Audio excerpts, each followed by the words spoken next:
Packet. আর এটা তো Nobel আনছিল।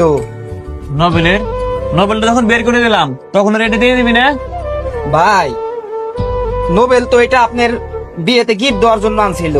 ও ভাবছিল যে আপনার বিয়েতে আমাদের সবাইকে দাওয়াত দিবেন, কিন্তু আপনি তো দেন নাই।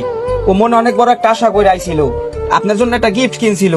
ওর নাস্তার টাকা জমানো টাকা দিয়া ও নিজের জন্য একটা কোট কিনছে, আর একটা মোজা কিনছে, জুতাটা পর্যন্ত কিনে নাই।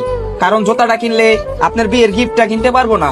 ও জুতা না কিনা আপনার জন্য একটা শার্ট আর একটা প্যান্ট কিনছে। কি?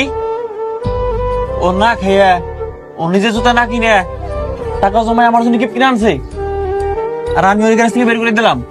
প্রান্ত, তুই যে পাবি হোক, নোবেল আবার গ্যারেজে ফিরে আনার ব্যবস্থা কর। ভাই ও তো এই শহর ছাইরা ওদের গ্রামে চলে গেছে গা, পরে চাইলেও আর ফিরে আনা যাইব না।